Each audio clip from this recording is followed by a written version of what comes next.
donc aujourd'hui des portraits d'enfants. Alors ces portraits d'enfants, ce sont évidemment essentiellement des portraits d'enfants aristocrates, princes ou futurs rois, à une ou deux exceptions près pour la période la plus tardive.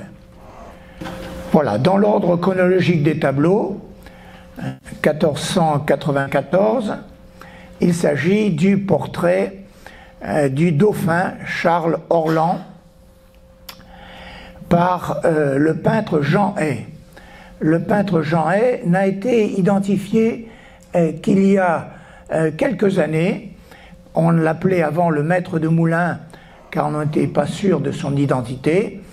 Et puis grâce notamment à une exposition qui s'appelait Paris 1500, ou France 1500, eh bien on a pu identifier avec certitude ce peintre dont le chef-d'œuvre c'est le triptyque de Moulins qui vient d'être restauré et qui est présenté au Louvre à partir du 19 novembre pour, je crois, 3 mois. Ce triptyque de Moulins qui a été réalisé en 1502 sur commande de Pierre II de Bourbon et Anne de France. Anne de France, son épouse, qui était la fille aînée de Louis XI. Mais venons pour l'instant à cette petite œuvre, par ses dimensions, 28 sur 23 cm, qui se trouve aussi au Louvre.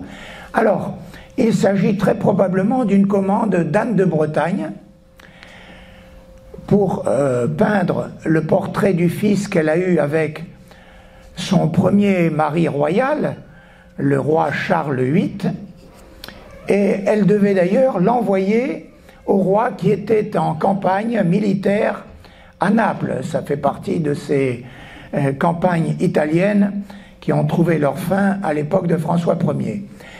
Il est donc le dauphin de France. Il est ici âgé de 2 ans. Il n'en vivra malheureusement que 3. Il y a évidemment, vous le savez bien, beaucoup de mortalité infantile. Mais il est le dauphin de France. Alors, très souvent, évidemment, on peignait pour le roi, la reine et la famille royale, on peignait beaucoup d'enfants dauphins. Et je cite la description qui en est faite par un historien de l'art, très simple. Buste d'enfants de biais sur fond de mur tapissé de tissus à motifs orientaux, habits et chapeaux blancs, tenant un chapelet de perles blanches et rouges. Alors ce Jean Hay est un peintre d'origine flamande. On ne sait pas exactement où il est né. On connaît à peu près ses dates, évidemment, puisqu'il est né autour de 1455, mort après 1505. Il est d'origine flamande et il a œuvré à Lyon et à Moulins. Moulins qui était évidemment le centre du fief de Pierre de Bourbon et Anne de France.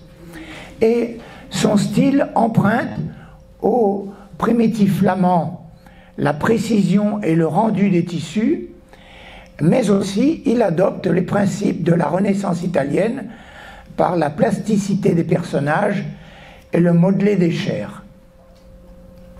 Tout cela, vous pourrez le vérifier si vous avez l'occasion d'admirer le triptyque de Moulins au Louvre à partir donc de mi-novembre. Nous avons une inscription en bas du tableau qui nous indique qui il est.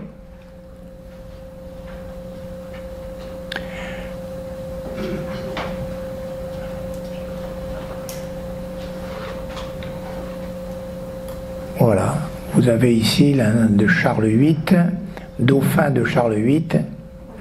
Alors, les reines de France, dans cette époque de transition entre le médiéval et la Renaissance, mais aussi pour la période classique suivante, les reines de France ont une mission, avoir des enfants. Alors très souvent, elles passent l'essentiel de leur vie à être enceintes, elles ont des enfants, beaucoup meurent, et évidemment, ce qui est important pour le roi, c'est d'avoir un enfant mâle pour le royaume de France. C'est évidemment l'obsession des rois de France, qui par ailleurs, pour la plupart, il faut le dire quand même, vous le savez, ont des maîtresses, hein, voilà. Et il est rare qu'il n'en ait pas.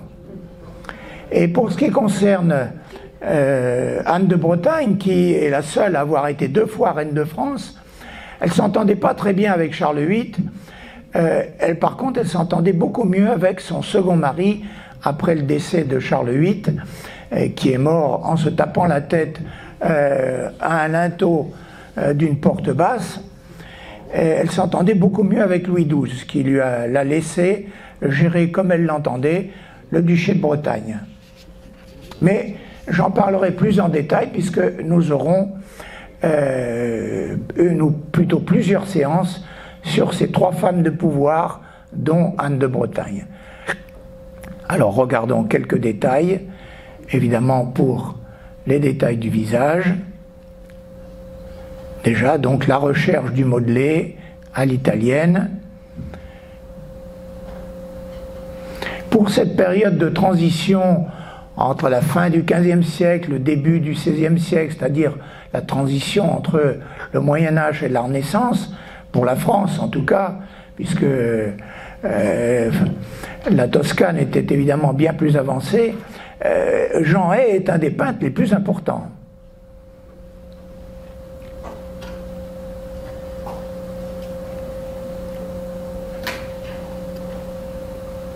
Voilà son petit bonnet.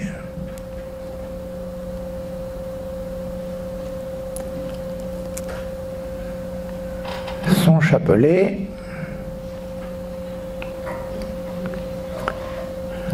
Avec le rouge pour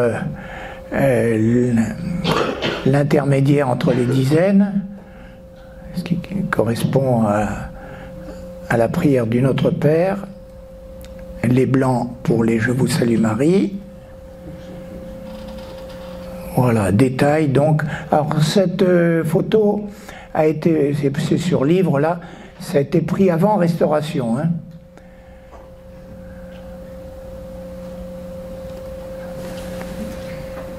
Deuxième portrait. Alors quand je dis portrait d'enfant, ça inclut aussi l'adolescence. Hein. Donc d'un peintre qui, lui, n'a pas été formellement identifié. On l'appelle le maître de la légende de Sainte-Marie-Madeleine parce que, voilà, le cartel du Louvre, parce que c'est son œuvre principale. C'est ce que l'on fait généralement. Peintre actif à Bruxelles et à Malines, 1490-1525. Bruxelles, capitale donc des Pays-Bas, espagnol, gouverné par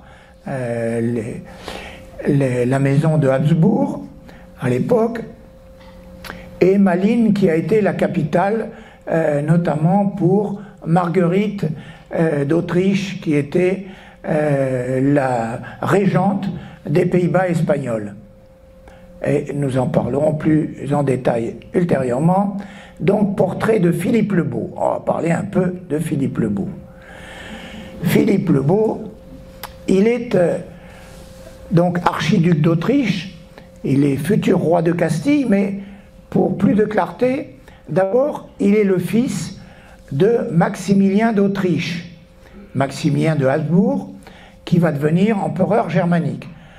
Donc vous voyez qu'il a déjà dans son héritage l'empire, le Saint-Empire romain germanique, hein, des Habsbourg.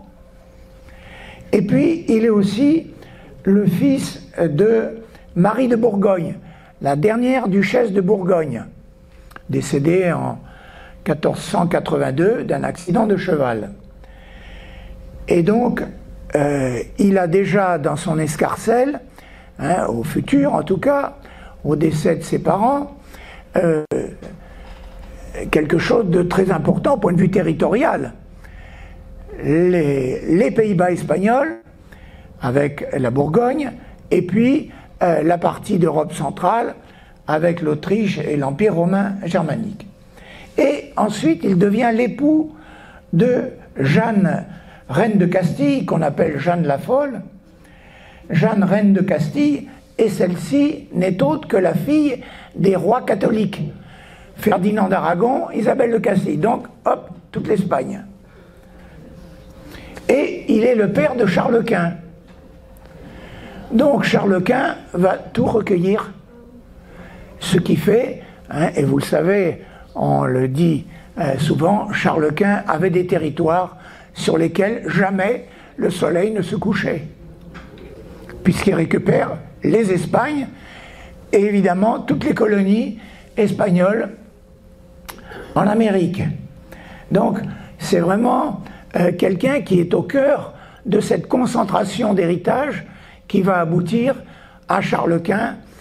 Après, les choses vont se dissocier puisque Charles Quint, à la fin, avant de mourir, partage ses territoires en donnant tout ce qui est Europe centrale à Ferdinand, et par contre, Philippe II, lui, va avoir l'Espagne et les Pays-Bas espagnols. C'est évidemment, du point de vue français, Charles Quint est évidemment une catastrophe, parce que vous voyez que le royaume de France, complètement enserré du nord, de l'est et du sud, par Charles Quint et toutes ses possessions. Alors, quel âge a-t-il exactement? On ne peut pas se fier à l'époque du tableau. Le Louvre dit vers 1500. Vous savez, moi, depuis le temps que je regarde des commentaires de tableaux, je trouve des différences quelquefois de date de 10 ans, de 15 ans. Bon. Alors, enfin, je fais confiance au Louvre. Hein. Les conservateurs sont quand même parmi les plus compétents. Donc là, je pense, moi, qu'il a une quinzaine d'années. Hein, Philippe le Beau, une quinzaine d'années. Il est décédé en 1506, assez tôt, ce qui fait que Charles Quint est entré en possession rapidement. Il a un collier, qui est le collier de l'ordre de la Toison d'Or. Parce que les ducs de Bourgogne ont voulu s'émanciper un peu du royaume de France, hein, qui était évidemment l'élément dominant, puisque même Charles le Téméraire a eu l'intention de transformer son duché en royaume. Mais il n'y est pas parvenu, et puis il est mort à la bataille de Nancy, et à ce moment-là, Louis XI en a profité pour récupérer les territoires de la Bourgogne qui étaient du côté, non pas du côté de l'Empire, mais du côté de la France. Donc il a l'ordre de la Toison d'Or qui a été institué par Philippe le Bon, duc de Bourgogne, pour avoir un ordre un petit peu concurrent, hein, des ordres de la chevalerie française.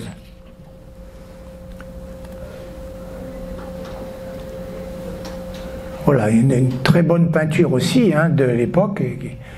C'est encore un tableau qui se trouve au Louvre. Je privilégie évidemment les peintures sur place, ça me permet d'avoir des détails qu'on trouve rarement sur les livres et des couleurs qui respectent l'original.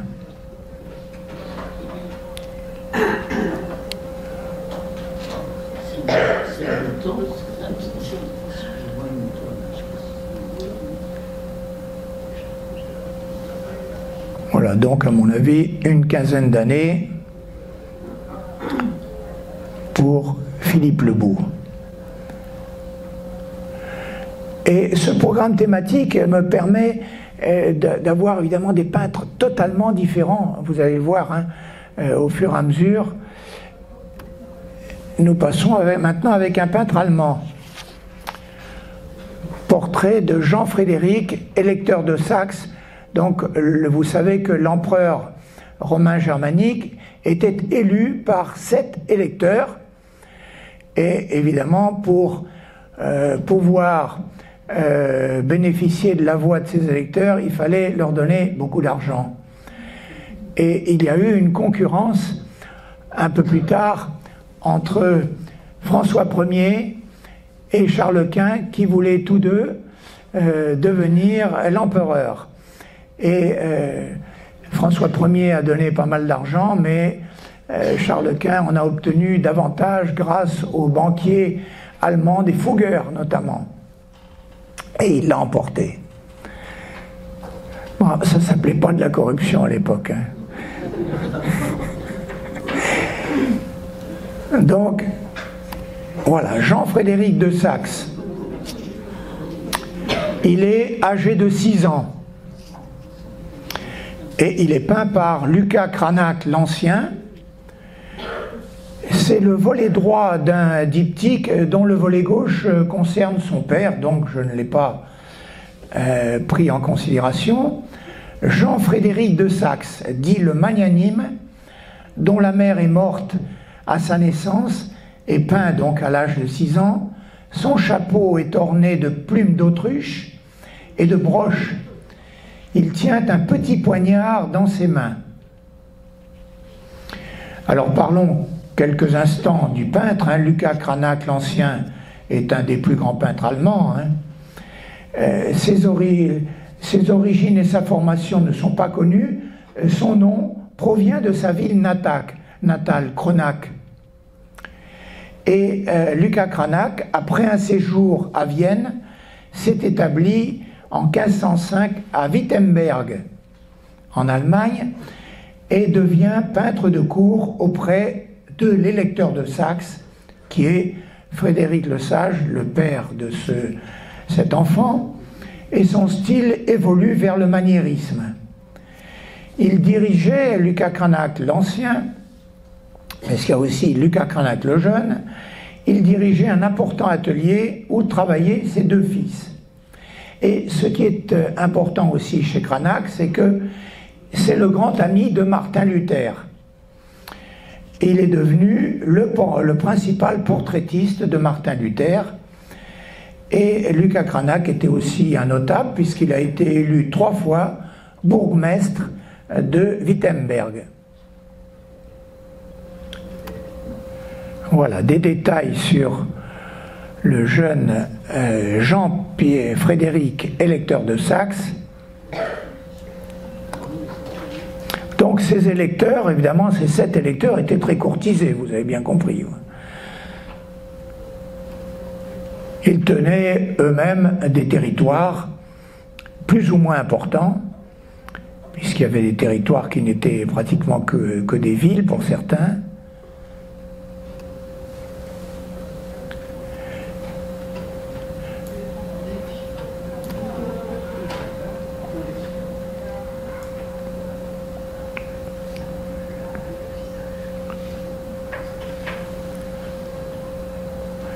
Quand vous allez en Allemagne du centre, il y a beaucoup de tableaux de Lucas Cranach, puisqu'il est mort à Weimar.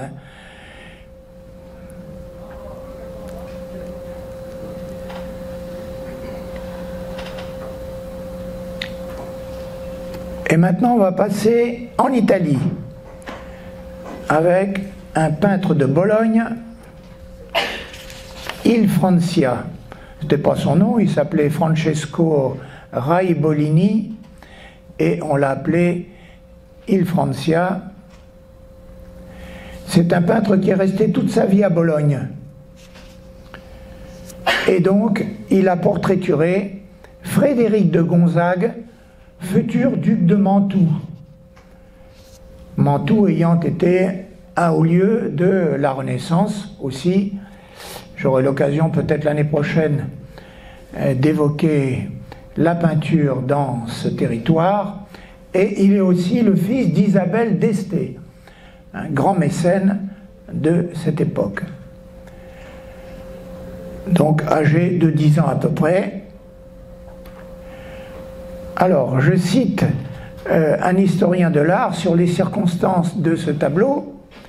Lors d'un arrêt à Bologne, sur la route qui mène Frédéric de Gonzague à Rome, où ce dernier est envoyé comme otage par son père en gage de fidélité envers le pape Jules II. Le Francia, dont la renommée ne cesse de grandir, exécute le portrait du prince en 12 jours, forçant l'admiration de ses contemporains. Alors pour ce qui est de la prise d'otages, il y en a deux qui sont très célèbres, ce sont les fils de François Ier, puisqu'après la bataille de Pavie, où Charles Quint a été fait prisonnier, il a été échangé contre ses deux fils qui ont été emprisonnés dans des conditions pas toujours agréables, hein, par Charles Quint, et donc comme otages pour garantir le respect des autres clauses par son père.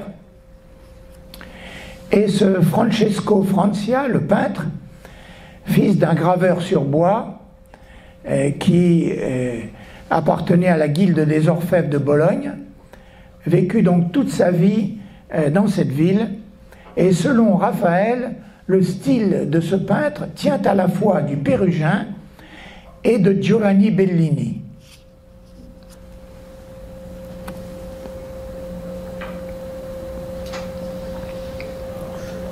Là, on retrouve un style de peinture bien italien,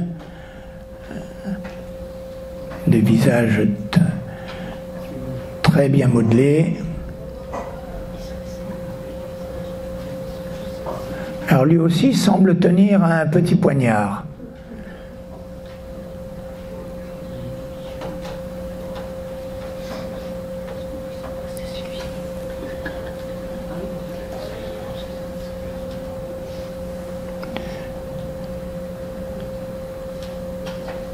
Il a été duc de Mantoue plus tard, évidemment, en 1530.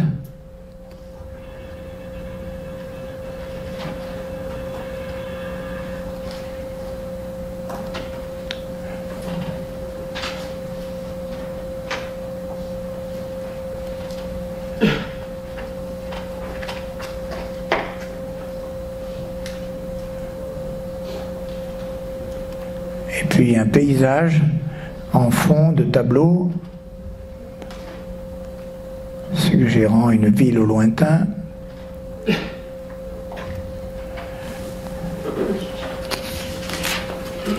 Autre peintre italien, portrait d'un jeune garçon, donc âgé d'à peu près 8 ans. Ce portrait était attribué autrefois à Raphaël. Et maintenant, tous les historiens de l'art sont d'accord pour l'attribuer à Giulio Romano, qui était un collaborateur de Raphaël dans les travaux du Vatican. Alors parlons un peu de ce jeune homme âgé de 8 ans. Le jeune portraituré, il s'agirait d'Alexandre de Médicis, qui fut un duc de Florence très impopulaire et mourut assassiné par son cousin Lorenzino en 1537. Il était né en 1510. Alors quant à son ascendance, je cite les éléments du Louvre, son ascendance est incertaine, mais il pourrait être le fils de Jules de Médicis, qu'il a engendré avant d'être nommé cardinal, et d'une servante probablement noire. Voilà. Donc c'est d'une certaine manière un peu un bâtard, quoi. Bon, on va en voir d'autres. Le traitement du sujet est efficace, mais pas psychologiquement pénétrant, toujours le Louvre, hein. Le tableau ne manque pas de vie, mais il manque de profondeur. Et il ne présente pas une interprétation particulièrement sensible du personnage. Ouais, c'est toujours le problème dans les portraits. Quelle est la part de représentation extérieure et la part d'introspection psychologique? Recherche de la psychologie à travers le traitement du portrait. Ceci dit,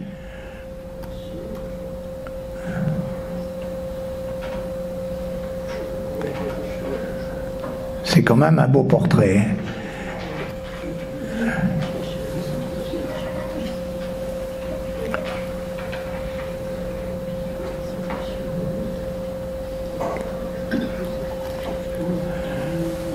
On passe maintenant à la France.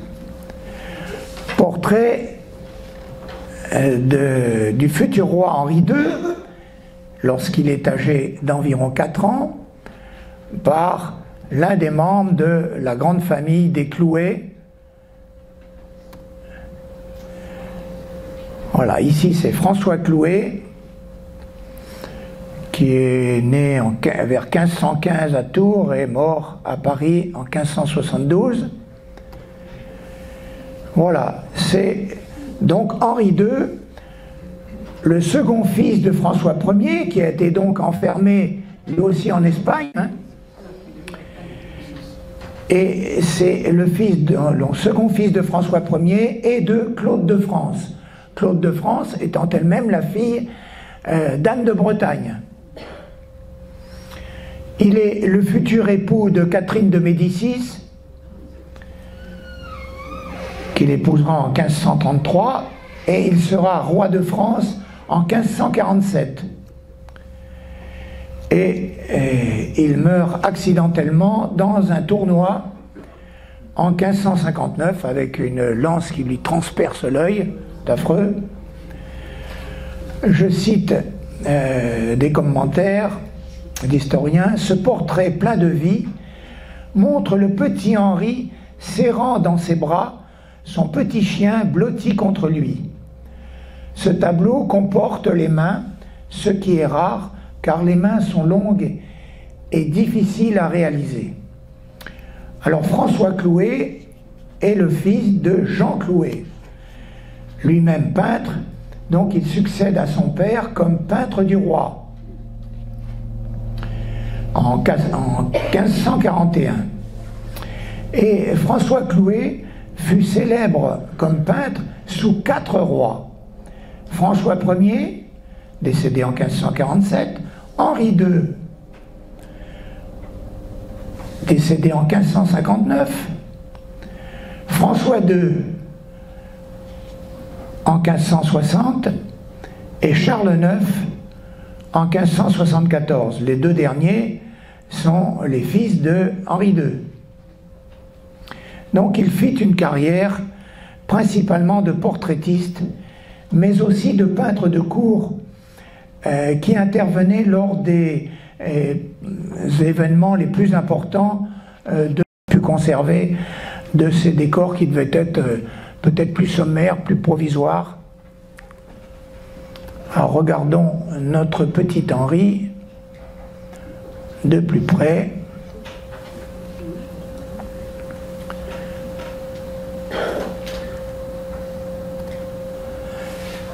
On revient en Allemagne avec un très grand peintre, Hans Holbein le Jeune, très grand portraitiste, qui ici donc a portraituré le prince de Galles, fils du roi Henri VIII, à l'âge de 2 ans. Alors, Édouard VI d'Angleterre est le fils du roi Henri VIII, célèbre de triste mémoire, et de Jeanne Seymour, sa 3e épouse. Alors, de mémoire comme ça, je ne peux pas vous dire si celle-ci a été assassinée. Il y en a plusieurs qui ont été décapités, donc on l'a appelé le Barbe Bleue, un peu. Hein. Donc le peintre aurait offert ce portrait au roi Henri VIII comme cadeau de Nouvel An. Et ce petit Édouard, futur Édouard VI, il a été roi en 1547 au décès d'Henri VIII, à l'âge de 10 ans. Il est roi d'Angleterre et d'Irlande, mais évidemment, compte tenu de son âge, il est pourvu d'un conseil de régence du fait de sa minorité, et comme il est décédé en 1553, il n'a jamais gouverné personnellement. Quant au peintre Hans Holbein le Jeune, fils du peintre Hans Holbein l'Ancien, il exerça d'abord à Bâle de 1516 à 1526 et en 1526, il se rend à Londres. Il est accueilli dans la demeure du chancelier Thomas More, qui va lui être aussi victime d'Henri VIII, et sa renommée de portraitiste s'étend rapidement. Il a commencé d'ailleurs par peindre les portraits des représentants allemands de la Ligue hanséatique qui résidaient à Londres. On a beaucoup de ces portraits encore, hein. Et il va réaliser donc énormément de portraits dont certains sont très célèbres, et il entre au service du roi Henri VIII en 1536.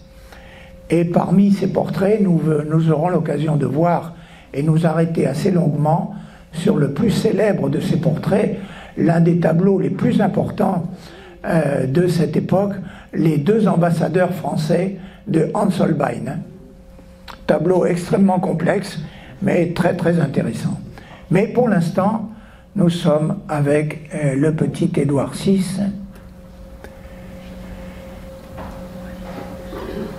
qui a de bonnes joues, manifestement il était bien nourri. Beaucoup de chapeaux à plumes, hein. On va voir beaucoup de chapeaux à plumes. Aujourd'hui, et dans les portraits suivants, dans les doubles portraits aussi.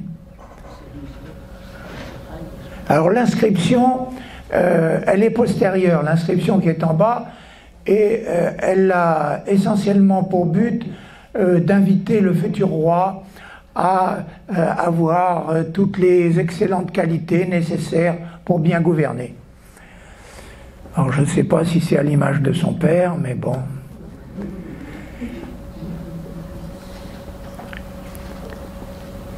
Il a vraiment des joues presque comme des pommes.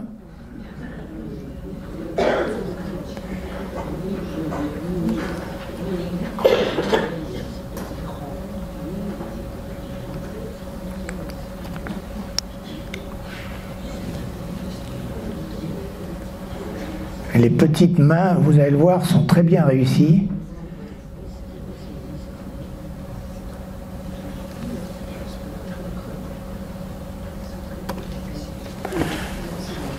On revient en Italie avec Bronzino, donc qui s'appelait en réalité Angelo di Cosimo. On l'appelait Bronzino parce qu'il avait le teint assez foncé et des cheveux roux. Et Bronzino a été élève du Pontormo, donc c'est un peintre maniériste, hein, comme le Pontormo, très recherché des Médicis comme peintre de cour.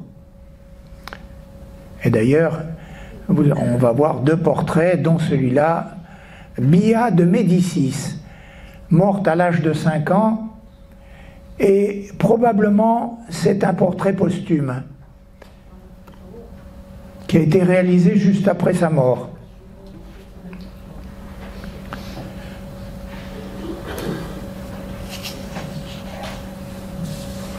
C'est la fille illégitime, voilà donc encore une bâtarde, fille illégitime de Cosimo Ier de Médicis, futur grand-duc de Toscane. Le visage, vous le voyez, est mis en valeur par l'auréole bleutée qui l'entoure. La lumière est froide, absence de contraste qui accentue la finesse du teint et l'idéalisation du portrait. Elle est assise presque de face. Alors, petite parenthèse, évidemment, toutes ces peintures, quel que soit le peintre, ont tendance, évidemment, à idéaliser. Il s'agit à savoir, en même temps, c'est le en même temps, mais il n'est pas politique celui-là, en même temps la ressemblance et en même temps l'idéalisation pour gommer les défauts, évidemment, les plus visibles de ces personnages.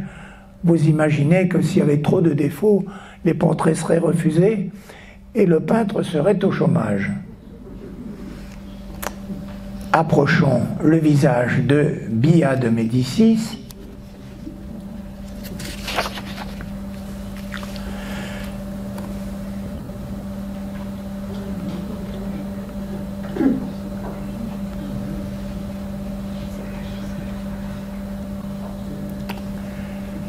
puis bien entendu, hein, ces vêtements somptueux,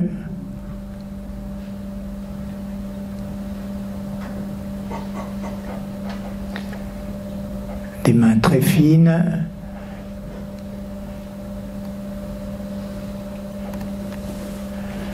alors on passe à un peintre encore plus connu, un Titien.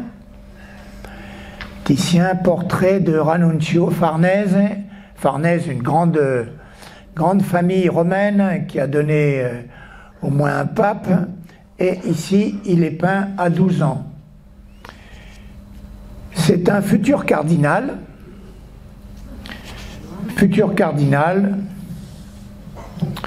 Touchante étude de caractère combinée avec une technique brillante. Il s'agit du jeune fils de Pier Luigi Farnese, donc cette grande famille romaine, qui est portraituré lors de son séjour à Venise en 1542. Alors, autre particularité, il est le petit-fils du pape Paul III. Bon, avant qu'il soit devenu pape quand même. Quant à Titien, on ne le présente pas. Titien a été formé par Giorgione, auquel il emprunte sa manière de suggérer les formes plutôt que de les souligner. Donc c'est pas du tout comme Botticelli avec un véritable trait hein, en limite des formes. Ici au contraire, c'est un adoucissement de la peinture pour avoir finalement presque une frontière indécise entre les formes. Mais Titien était extrêmement célèbre, hein, d'un tempérament dramatique, d'une énergie fougueuse, et il est devenu une gloire européenne. Les monarques, les aristocrates de la Renaissance s'identifiaient dans son art et voyaient leurs aspirations sublimées. Ce qui fait qu'il a fait des portraits très importants, notamment on pense à Charles Quint, à Philippe II et d'autres. Une activité intense dans les portraits. Alors ici, je vous ai dit qu'il avait été portraituré lors de son séjour à Venise en 1542. C'est un peu tout à l'heure ce que nous avons vu avec le peintre de Bologne, c'est-à-dire quand un peintre est célèbre et que des aristocrates voyagent, eh bien il s'arrange pour être portraituré là où le peintre exerce son activité. Donc si on veut avoir Titien, il faut aller à Venise. Si on veut aller être portraituré par le Francia, il fallait aller à Bologne.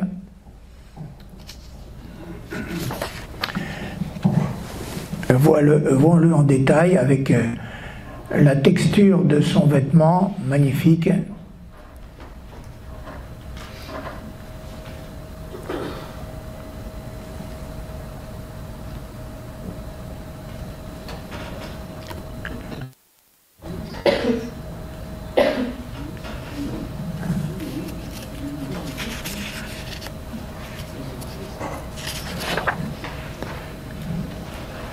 Âgé de 12 ans.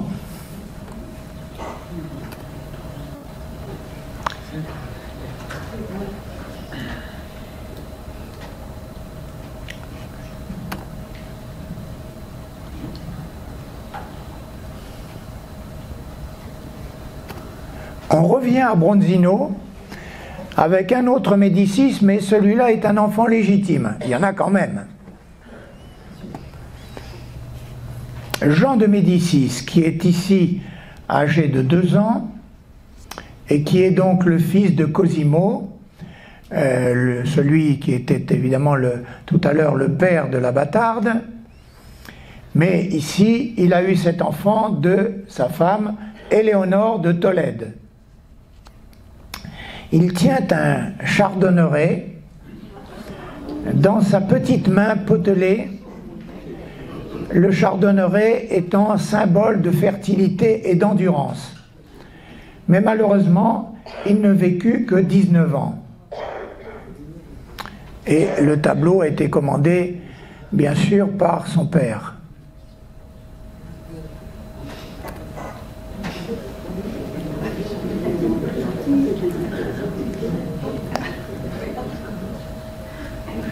En tout cas, c'est un enfant rieur.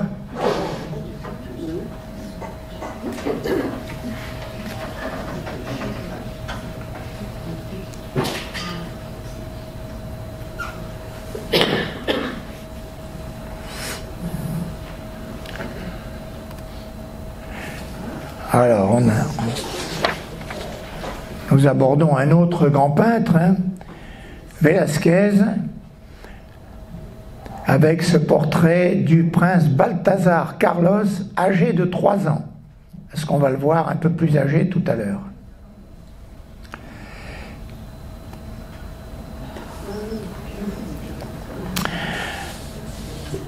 Le prince Balthazar Carlos est le fils aîné du roi d'Espagne Philippe IV, issu de son premier mariage avec Élisabeth de France. Mais celle-ci est morte en 1644. Il était donc le dauphin à l'époque. Et le roi attendit le retour de Velázquez, qui était en Italie, pour peindre son fils, sans permettre qu'un autre peintre le peignît. Puisque Velázquez, le prince incontesté de l'école espagnole, est devenu en 1623, grâce au succès de son portrait équestre du roi lui-même, portrait équestre de Philippe IV, il est devenu le peintre du roi, s'installe à la cour où il bénéficie d'un atelier et il est le portraitiste exclusif de la famille royale espagnole. Le prince ici porte un plastron en damas, une épée, une écharpe cramoisie. Il tient à la main droite un bâton de commandement général. À gauche, sur un coussin, repose un chapeau noir à plumes blanches.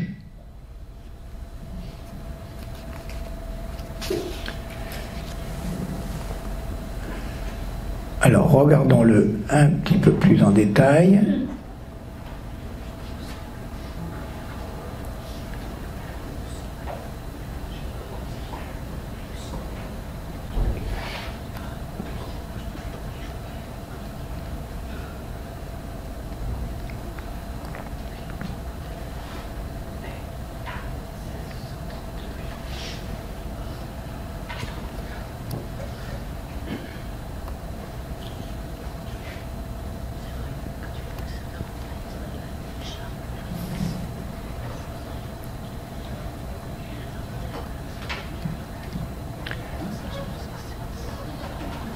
Alors, vous voyez déjà un peu les détails du traitement du tissu. Est-ce que le costume est peint au moyen de centaines de petits coups de pinceau blanc et or qui sont séparés les uns des autres et qui donnent de la vivacité et l'apparence de la spontanéité et font mieux ressortir le visage.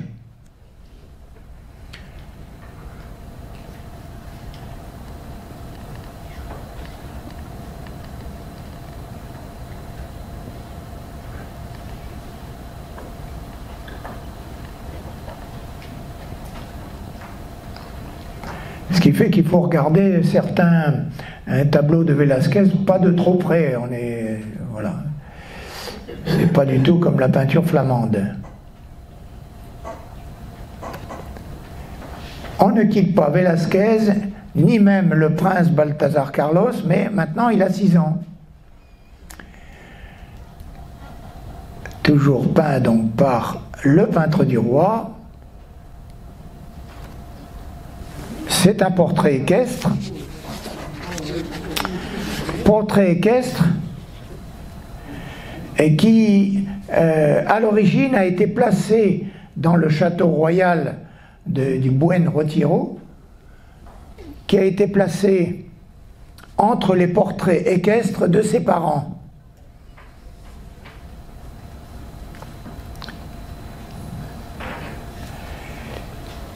Le mouvement, je cite des commentaires d'historiens, le mouvement impétueux du poney, soutenu par l'ample paysage de l'arrière-plan, adopte presque la diagonale indiquée par le bâton de commandement.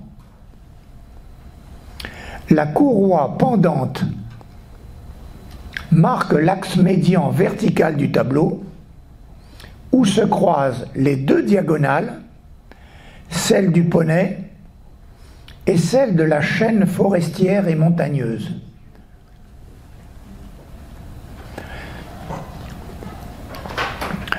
Il n'est pas certain que pour la pose, il était effectivement cet enfant monté sur le cheval. Hein. Ça doit être un montage.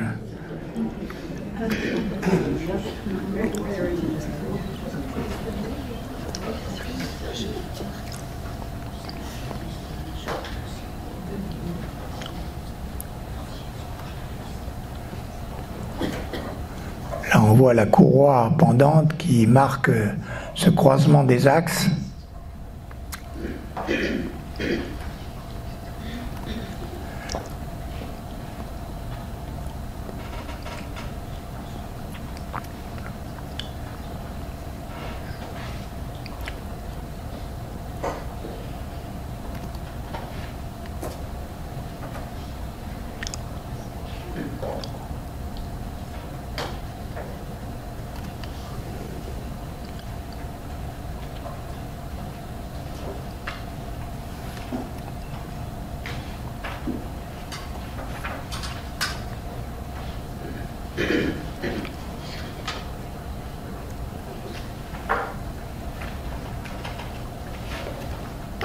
Alors, on retrouve ce traitement des tissus. Hein.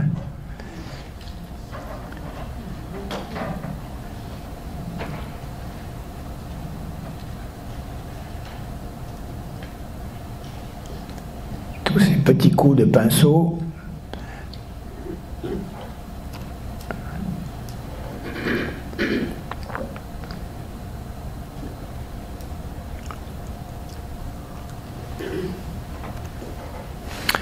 Alors, exception, ce n'est plus maintenant un portrait d'aristocrate,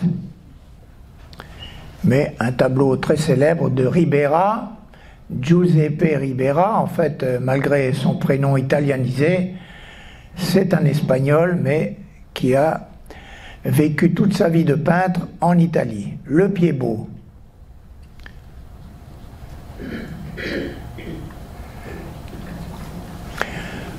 Voilà. Le titre de la peinture, hein, comme le dit le cartel, n'a été donné qu'au XIXe siècle, hein, mais qui attire l'attention sur le contraste entre le handicap et le visage rieur de l'enfant.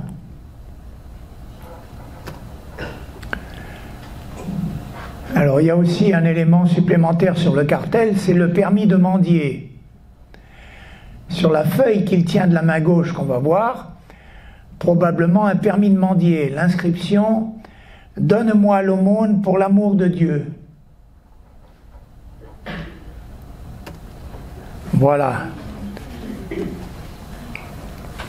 Tableau daté et signé. Mais comme je viens de vous le rappeler, le titre ne date que du XIXe siècle. Ribera, donc peintre espagnol, hein, il est né en Andalousie, mais il est mort à Naples. Il est parti très jeune en Italie et il n'est jamais revenu en Espagne, mais il signait ses tableaux comme espagnol, pas comme italien. Hein. Je cite ce jeune infirme, pieds nus et pauvrement vêtu, mais au regard rieur, tient dans la main gauche une feuille portant l'inscription latine, donc « Donne-moi l'aumône pour l'amour de Dieu ». Ce document est probablement un permis de mendier qui était obligatoire à Naples depuis la fin du XVIe siècle.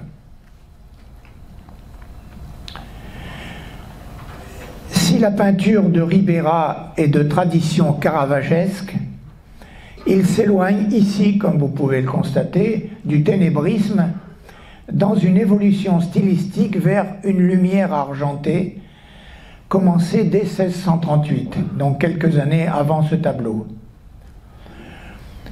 L'enfant seul et en pied se présente devant un vaste ciel lumineux. La ligne d'horizon collinaire renforce la monumentalité du sujet.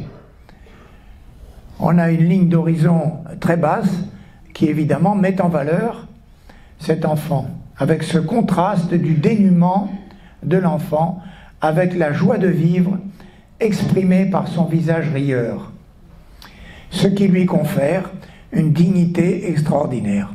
On va regarder le détail de ce visage. Mais avant, on va parcourir le tableau en haut, en bas. Donc il tient une longue canne, étant donné le handicap de son pied droit, et la main gauche qui tient le permis de mendier. On descend le long du tableau. Il a une espèce de sac là, des vêtements pauvres, hein, et même effrangé en bas.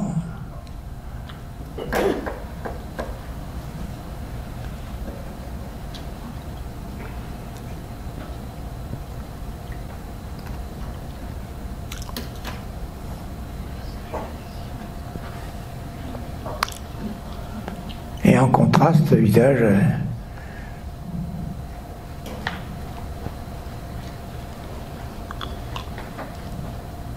on n'a pas beaucoup de tableaux espagnols au Louvre, mais ce sont des tableaux de qualité.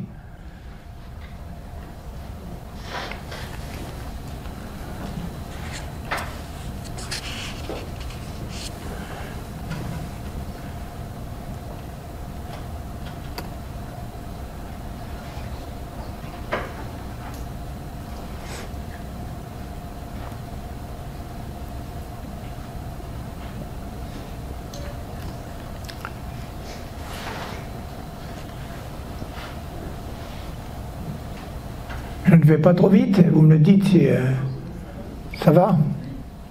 Bon, voilà, détail sur le permis de mendier.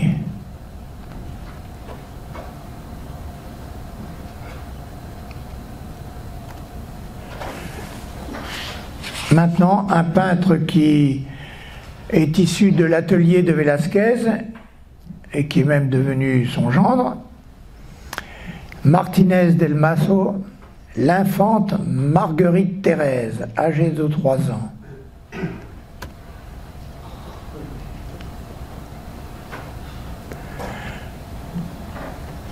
C'est un portrait qui a d'abord été attribué à Velázquez et qui est maintenant attribué de manière certaine à Martínez del Mazo.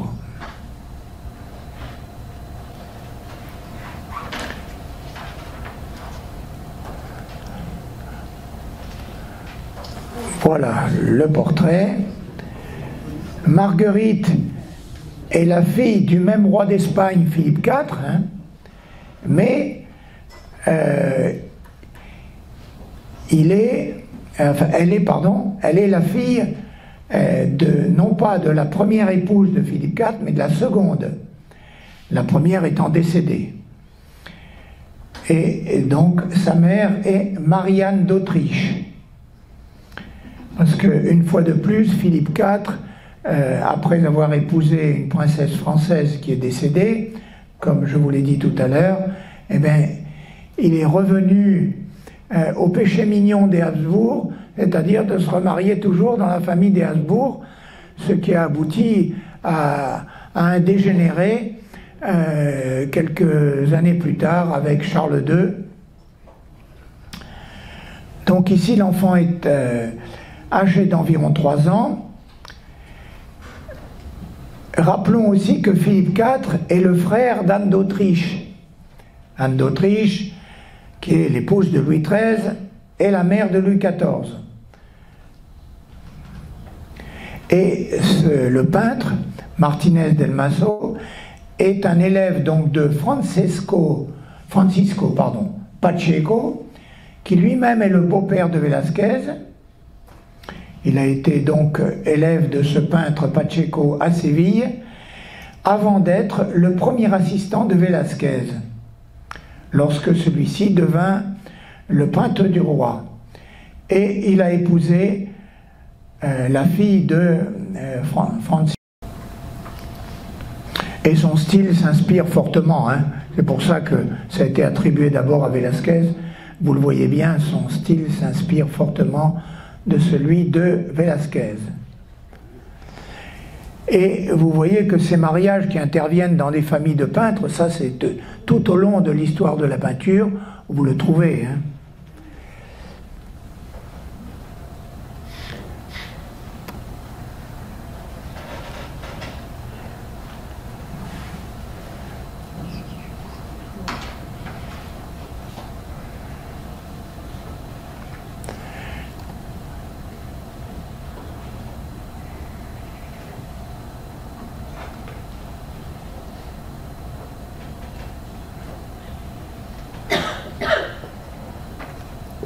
Pardon.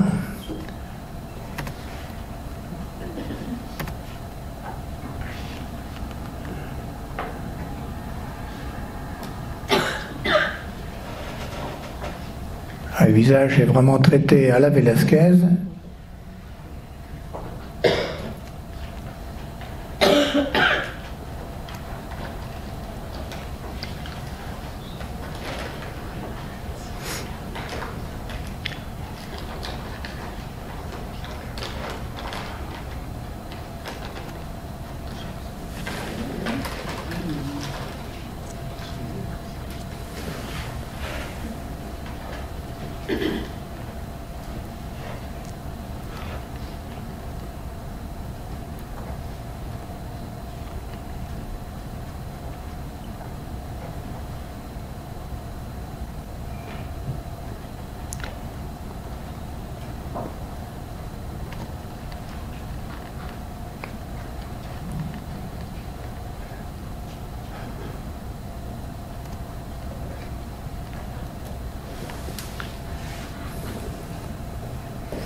On franchit le XVIIIe siècle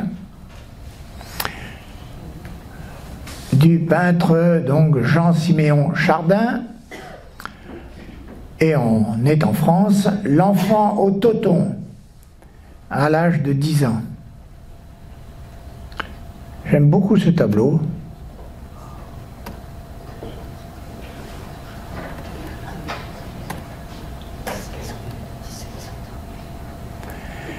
Il s'agit du portrait d'un jeune garçon qui joue à la toupie, qu'on appelait le toton. Et le cartel explique bien, c'est l'image intemporelle de l'enfant absorbé dans son monde de jeux et de rêves. Il évoque l'intérêt nouveau accordé au XVIIIe siècle à l'enfance par les artistes et les écrivains tels Jean-Jacques Rousseau avec l'Émile. Le voilà.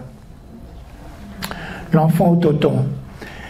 Le peintre réussit dans le visage cette concentration. Il est hors du monde.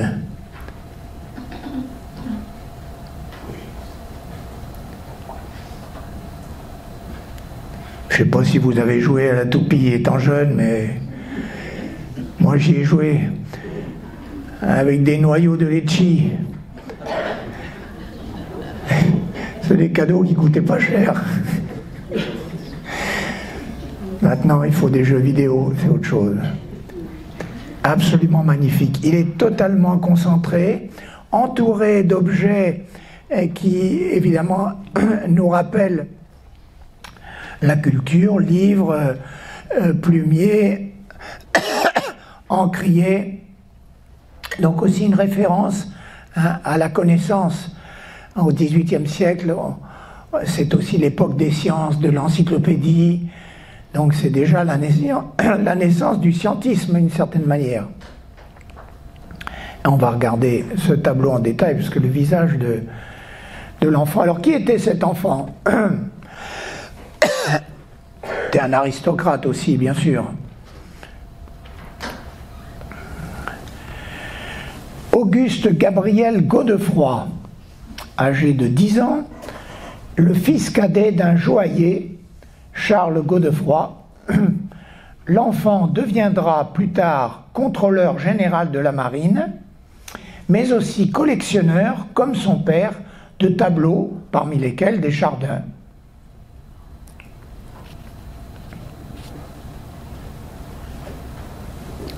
C'est le début des Lumières, hein, vers 1738, avec donc cette référence des natures mortes là, à la science. Mais on va regarder d'abord son visage.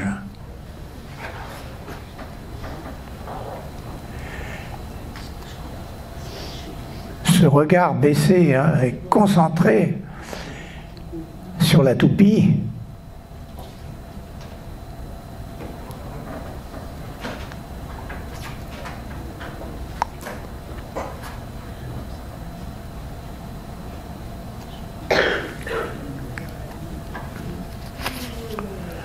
Il faut parler un petit peu de Chardin quand même. Chardin est un peintre parisien, il a toujours vécu à Paris, notamment au Louvre. Il a vécu plus de 20 ans au Louvre, hein, de 1757 à 1779, à sa mort. Après avoir œuvré dans l'atelier de Noël Nicolas Coipel, alors les Coipel, c'est une dynastie de peintres 17e, 18e siècle, importante, hein. Et donc il est reçu maître peintre en 1724. Chardin est présenté à Louis XV en 1740, et l'apogée de sa carrière se situe vers 1750, mais après 1770, l'Académie écarte ses protecteurs et il meurt dans l'indifférence générale. On revient vers notre jeune homme concentré. Voilà, ça c'est...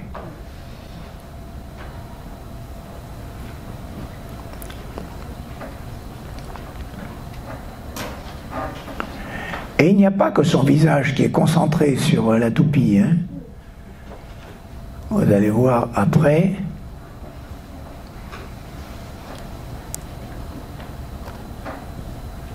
Voilà, ses mains aussi. Sa main droite, manifestement, il attend avec ses mains que la toupie ait fini de tourner.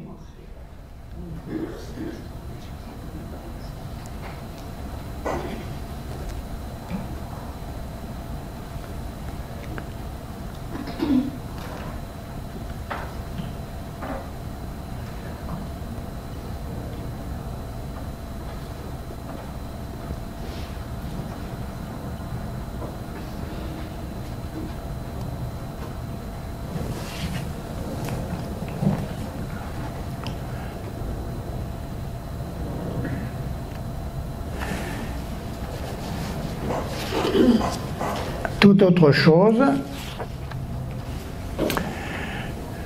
Ferdinand IV, roi de Naples, à l'âge de 9 ans.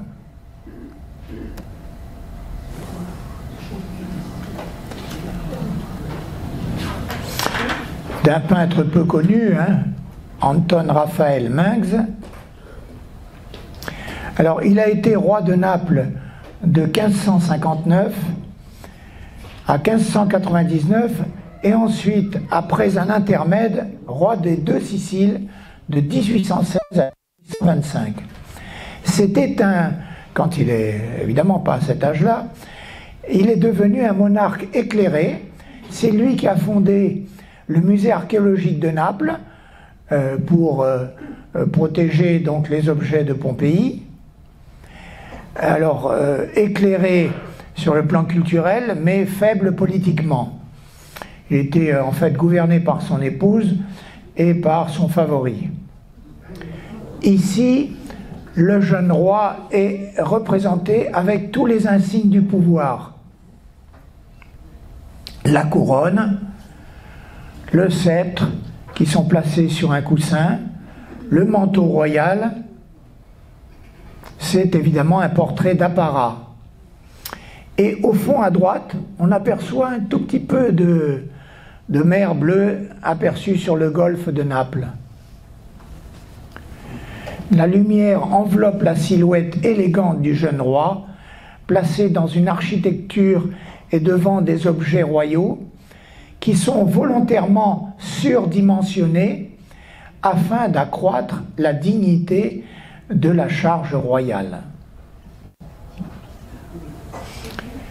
On va regarder un peu en détail et quelques mots du peintre.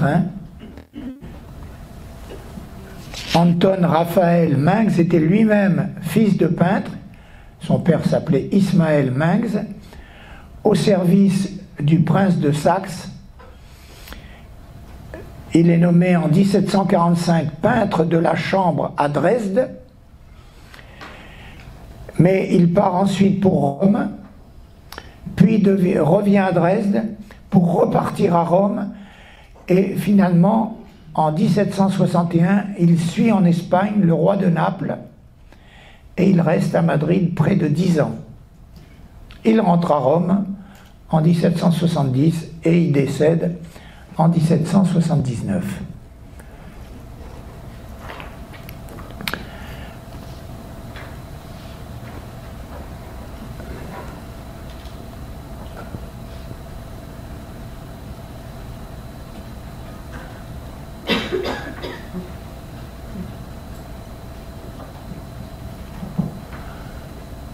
Tout est pour l'apparat, y compris le traitement du carrelage, l'énorme manteau qui est derrière lui.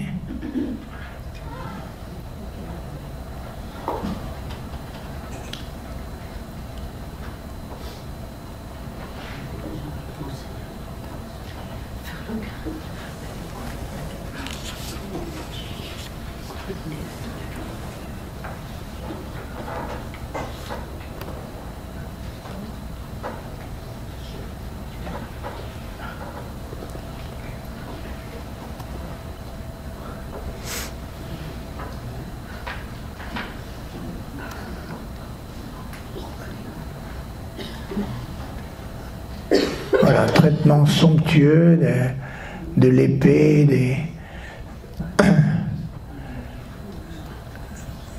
de sa redingote.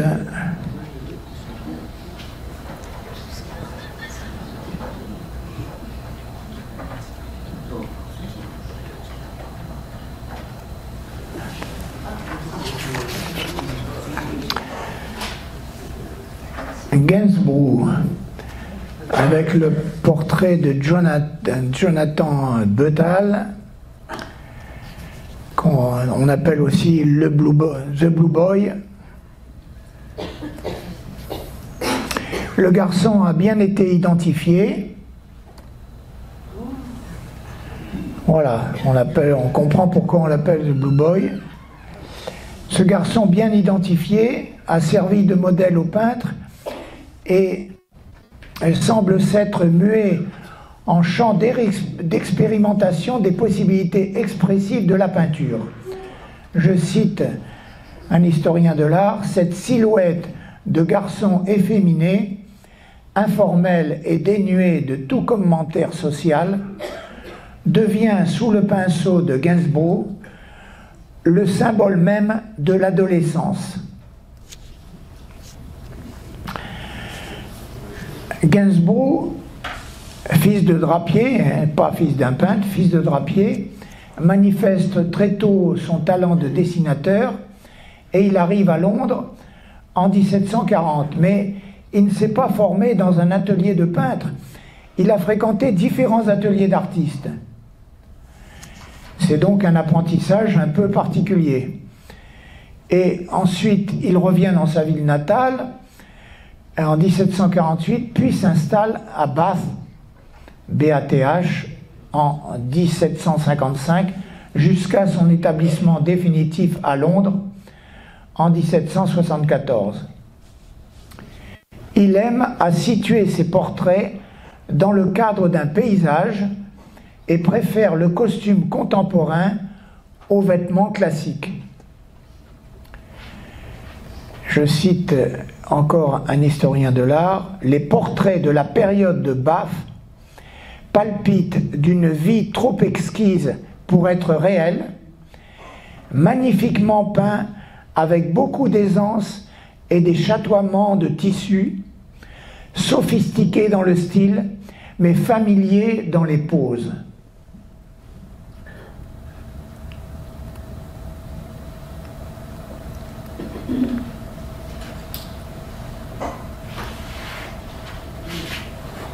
Je vais aller trop vite peut-être. Protester, hein, s'il y a besoin.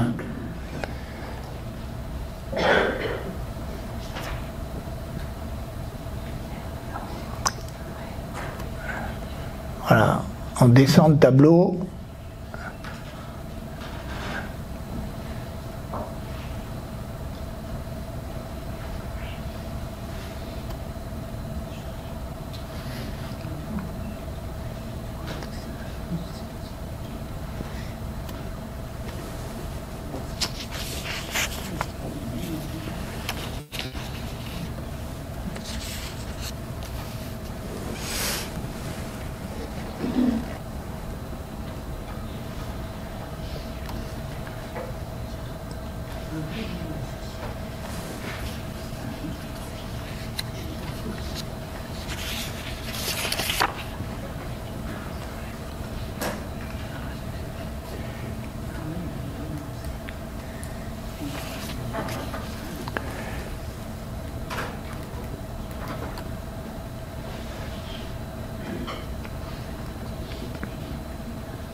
Lui aussi réalise magnifiquement la texture des vêtements, mais d'une manière complètement différente de ce que faisait Velázquez tout à l'heure.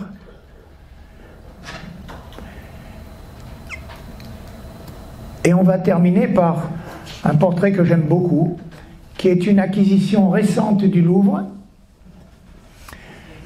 donc d'un peintre peu connu, Michel Martin Drolling, d'origine alsacienne, je crois.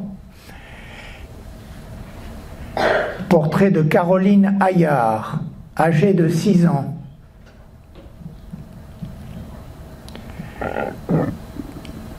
Donc l'œuvre date de 1816.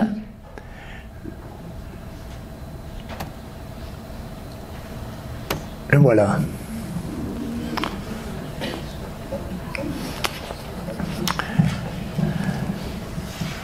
Donc Caroline Hayard, elle est née à Rome en 1810 et morte à Paris en 1894. Donc ici, âgée de 6 ans. Je cite un historien de l'art comme Fabre. « Intimidée, ennuyée, compatissante ou simplement songeuse, point d'interrogation. On ne sait quel sentiment prêter à cette fillette, tant son portrait est mobile, sensible et profond, loin des sourires surjoués ou de l'effronterie boudeuse. Le peintre donne à Caroline Hayard, 6 ans ici, un regard grave qui soutient le nôtre avec une maturité étonnante. » Alors Caroline Hayard est née donc à Rome en 1810 de parents français. Ses parents tiennent place d'Espagne, bien connue à Rome, la meilleure boutique de fabricants de couleurs et de toiles à peindre. À partir de 1839, c'est Caroline qui prend les rênes de la boutique jusqu'au début des années 1870. Quant au peintre Michel Martin Drolling, est le fils du peintre Martin Drolling, d'origine donc alsacienne, comme je vous l'ai dit. Il est l'élève de Louis David en 1806. Il y a une exposition, je crois, David en ce moment. Il est pris de Rome en 1810, ce qui lui vaut de pouvoir séjourner à la Villa Médicis à Rome de 1811 à 1816. Il rentre à Paris en 1816 et reçoit ensuite de nombreuses commandes de peintres. Sa peinture est de style néoclassique. Et bien entendu, c'est au cours de son séjour à la Villa Médicis qu'il a peint le portrait de Caroline, juste avant son retour en France. Alors, regardons. C'est un petit tableau, hein. Là où, oui, voilà, 46 sur 37 cm, tout petit, mais magnifique.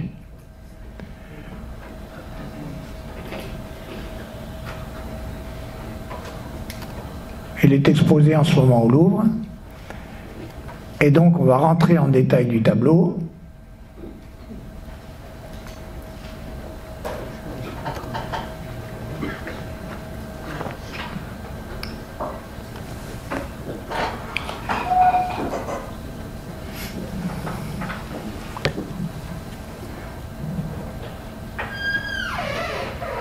Donc, d'abord, je descends.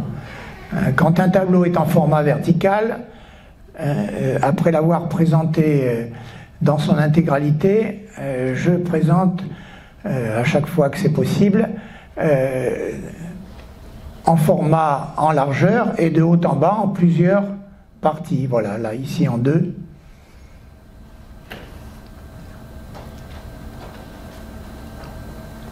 Donc le traitement du paysage en fond et sommaire, mais tout est évidemment axé sur le visage et le regard de la fillette.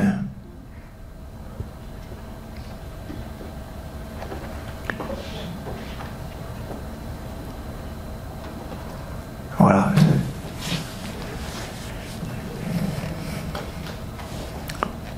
Tout le travail aussi sur la chevelure, tout est splendide.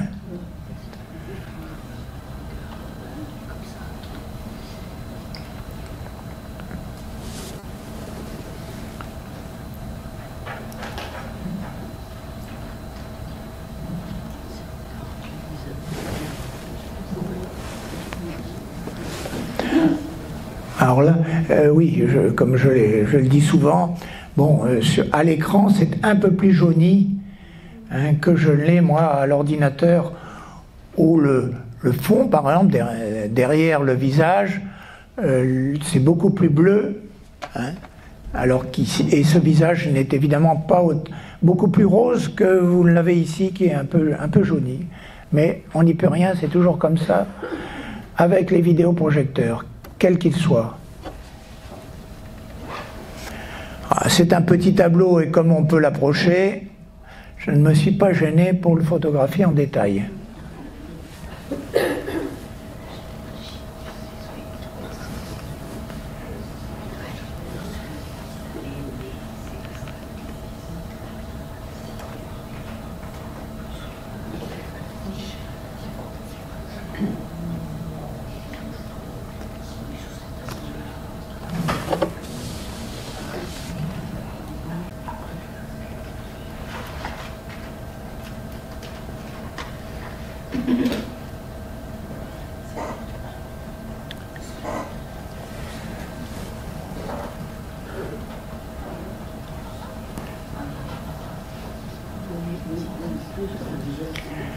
Voilà, c'est la dernière image. Je vous rends votre liberté un peu plus tôt que d'habitude. Merci. Si cette vidéo vous a plu, vous pouvez nous rejoindre à l'Université du temps libre de Tarbes et de Bigorre à l'adresse utl-tb.info. Et n'oubliez pas, si ce n'est déjà fait, de vous abonner.